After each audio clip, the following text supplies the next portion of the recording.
Shillong road ধরে medical কলেজে আসতে মাঝামাঝি জায়গায় যে রাস্তাটা তেরছা হয়ে এসে মিশেছে তার নাম জু রোড।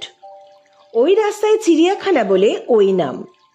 জু রোড ধরে ওই লোকের গাড়ি একই সময় শিলং রোডে এসে পড়বে।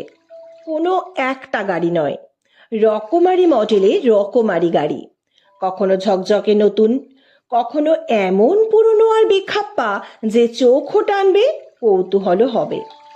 কোনোটা হয়তো 6জন আরামে বসার মতো বিশাল, কোনোটা বা 2জন কুলোয় না এত ছোট। শর্মিলা বরকাকুতির ক্রিম রঙের চকচকে ফিয়াট গাড়িটার স্পিড আঁচ করে হয় আগে আগে যাবে, নয়তো খানিক পিছনে আসবে। গাড়ি চালানোর পাকা হাত লোকটার অস্বীকার করতে পারবে না। চেষ্টা করেও এই চওড়া ফাঁকা রাস্তায় ওভারটেক করতে পারেনি। গতকালও চেষ্টা করেছিল। রিয়ার ভিউ গ্লাসে ওর গাড়ির স্পিড বুঝে ঠিক আগে আগে চলেছে, আবার স্পিড কমিয়েও দেখেছে। ওই লোকের গাড়িও তখন সম্মুখ গতি। জু রোডের কাছাকাছি এলেই শর্মিলা বরকাকুতির নির্লিপ্ত গম্ভীর দুচোখ চাপা কৌতুকে সজাগ হবে একটু। আজ 8-9 দিন হলো ব্যাপারখানা লক্ষ্য করছে সে। খেয়াল করলে হয়তো আগেও চোখে পড়তো, কিন্তু এক একদিন এক এক রকমের গাড়ি বলেই চালকের দিকে নজর পড়েনি। লোকটা এই কাণ্ড আরো কতদিন ধরে করে চলেছে বলা যায় না।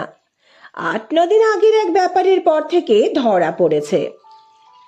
চওড়া ফাঁকা রাস্তা হলেও শর্মিলার ফিয়াটের অ্যাক্সেলেটরে অসংযত পায়ের চাপ বড় একটা পড়ে না। সেই 8-9 দিন আগে ঘাড় ধরে হাসপাতালে আসার তাড়া ছিল একটু। আগের দিন ডক্টর ভট্টাচার্য জানিয়ে রেখেছিলেন তার আসতে দেরি হবে একটু, না আসা পর্যন্ত সামাল দেয় যেন।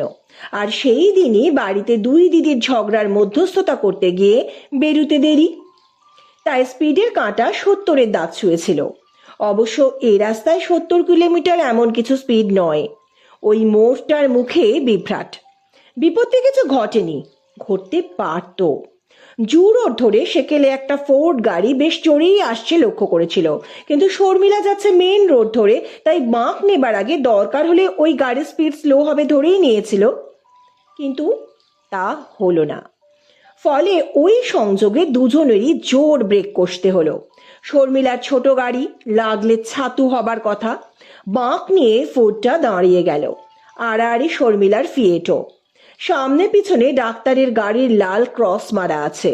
ভব্যতা থাকলে তাই দেখেও লোকটা স্পিড চেক করে ওকে যেতে দেওয়া উচিত ছিল। তার উপর মেইন রোডের প্রায়োরিটি তো আছেই। ক্রুদ্ধ মুখে গলা বাড়িয়ে শর্মিলা বরকাকুতি বলে উঠেছিল, আর ইউ ব্লাইন্ড? দুহাত জুড়ে লোকটা সবিনয়ে জবাব দিয়েছিল, অলমোস্ট ম্যাডাম। শর্মিলার আরক্ত চোখ। লোকটার গায়ে ঝকমকে লাল টেরিকটের শার্ট, পরনে কি দেখা যাচ্ছে না, মাথায় তেল না পড়া শুকনো ঝাঁকড়া চুল, বছর 30-31 হবে বয়স, হাসি ছোঁয়া মিষ্টি মুখ। শর্মিলার মনে হয়েছে এরকম একখানা মুখ আগেও যেন দেখেছে। হাসপাতালে দেখেছে কি এমনি যাতায়াতের পথে মনে করতে পারল না। Will you move or get back? ভেজা বিড়ালের মতো মুখ করে লোকটা জিজ্ঞেস করেছে, আগে যাব না পিছনে থাকবো? ননসেন্স।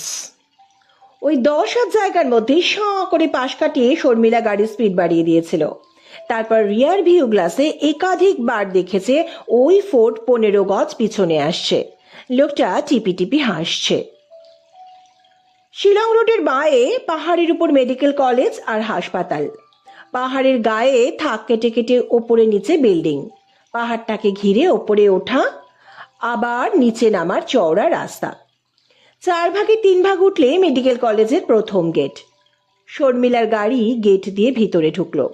পিছনে ওই ফোর্ড গাড়িও। গাড়ি জায়গা মতো পার্ক করে ব্যাগটা নামিয়ে দরজা বন্ধ করার ফাঁকে শর্মিলার 2 চোখ আপনি ওই ফোর্ড গাড়ির দিকে গেছে। দরজা খুলে লোকটাও দাঁড়িয়েছে। বেশ লম্বা, দোহারা চেহারা। শুধু জামা নয়, পরনের ট্রাউজারও ঝকঝকে দামি। শর্মিলার গাড়ির কাঁচ তোলা আর দরজা লক করার ফাঁকে ওর কাছেই এগিয়ে এসেছে। সবিনয়ে জিজ্ঞাসা করেছে, ইমার্জেন্সি ওয়ার্ডটা কোন দিকে বলতে পারেন? শর্মিলা থমকে তাকিয়েছিল। মনে হয়েছিল আগে যদি হাসপাতালেই দেখে থাকে লোকটাকে, তাহলে সে তার গন্তব্যস্থানও জানে। তক্ষুনি এই বিনয়টুকুও কেন যেন মেকি মনে হয়েছিল তার। শর্মিলা জিজ্ঞেস করলো, কি কেস? চোখ, আই। শর্মিলা গম্ভীর। মনে হলো রাস্তায় ব্লাইন্ড বলার ফলে এই রসিকতা। জবাব দিল, হার্টের উপরে আর ইএনটির পাশে। বলেই টকটক করে সিঁড়ি দিয়ে বারান্দায় উঠে সামনের হলে অদৃশ্য হয়ে গেছিল। তারপর দিন থেকে এই কাণ্ড। এক দিন এক একটা গাড়ি আর এই জু রোডের মুখে যোগাযোগ। 5-10 মিনিট এদিক ওদিক করেও দেখেছে। রকমারি গাড়ির ওই চালকের সঙ্গে ঘড়ির হিসেব মিলবেই, হয় যাবে আগে নয়তো পিছনে আসবে। না, মেডিকেল কলেজে গেট দিয়ে ভিতরে আর ঢোকেনি। ওর গাড়ি চোখের আড়াল না হওয়া পর্যন্ত ফটকের উল্টো দিকে গাড়ি থামিয়ে অপেক্ষা করেছে। 2-3 দিন এরকম হতেই ব্যাপার বুঝেছে শর্মিলা বরকাকুতি। একদিন এক রকমের গাড়ি চেপে আসাটাই যা নতুন, নইলে আর যা সবটাই তার চেনা আর জানা। 18 থেকে এই 26 বছর বয়স পর্যন্ত কম দেখেনি বা দেখছে না। মেডিকেল কলেজে পড়ার সময় থেকে ছাত্র আর ছোকরা ডাক্তারদের অনেক ছোকছোকানি দেখেছে। 2 বছর হয়ে গেল ডাক্তারি পাশ করে বেরোনোর পর এখানেই কাজ পেয়েছে। কিন্তু তার মধ্যেও 2-1টি ডাক্তারের সোজাসুজি বা পরোক্ষে প্রেম নিবেদনের ব্যাপার ঘটে গেছে। শর্মিলা তাদের বিমুখ করেছে, কিন্তু কোনো রকম আঘাত দিয়ে নয়, ঘুরিয়ে ফিরিয়ে জানিয়ে দিয়েছে, বিলম্বে এসেছো বন্ধু, এর হৃদয় মন প্রাণ একজনের কাছে সমর্পিত, তারই প্রতীক্ষার কাল চলছে এখন। কিন্তু সেই ভাগ্যবানটিকে তার হদিশ এখনো মেলেনি। কে যে শর্মিলা সেটা নিজেও জানে না, কিন্তু স্তাবককুলকে গণ্ডির বাইরে রাখতে হলে এই সব থেকে সহজ উপায়। মেডিকেল কলেজের 3rd ইয়ার থেকেই ও এই রাস্তা ধরে অনেককে বাতিল করেছে। বয়স এখন 26। দোসরের চিন্তা এক সময় মাথায় আসে না এমন নয়, মা বেঁচে থাকলে বাবাকে কবেই অস্থির করে তুলতো। মা আরো 7-8 বছর আগে গত হয়েছে। 2 দিদি পালা করে বাবাকে তাগিদ দেয়। বাবা প্রমথেশ বরকাকুতি ব্যস্ত আর মেজাজি মানুষ, এই গৌহাটিতেই টি ওয়্যার হাউসের মালিক। ভালো চা বাগানের শেয়ারও আছে। অঢেল কাঁচা টাকার জোরে কোনো সমস্যাই বড় করে দেখেন না ভদ্রলোক।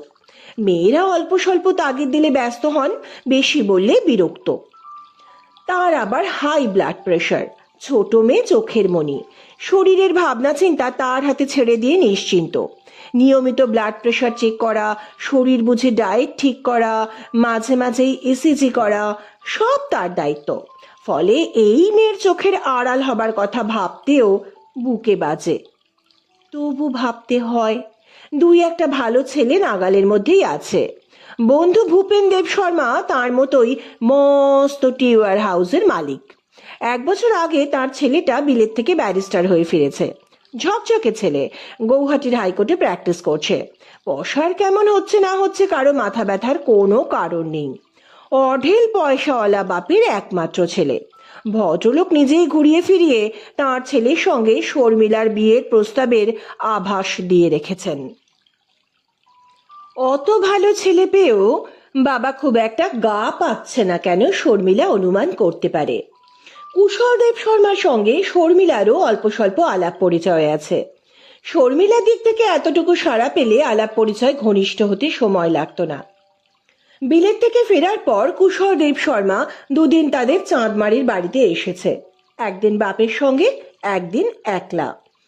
সৌজন্যের খাতিরেও এরপর শর্মিলার একদিন তাদের বাড়ি যাবার কথা।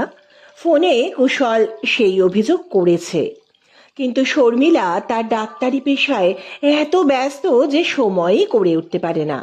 তাই শুনে ওদিক থেকে কুশল বলেছে তার পেশেন্ট হতে আপত্তি নেই, গেলে ফিও দেবে। সম্পূর্ণ উপন্যাসটি শুনতে ডেসক্রিপশন বক্সে দেওয়া লিঙ্কে ক্লিক করুন। ঝিমলির সাথে রহস্য গল্প।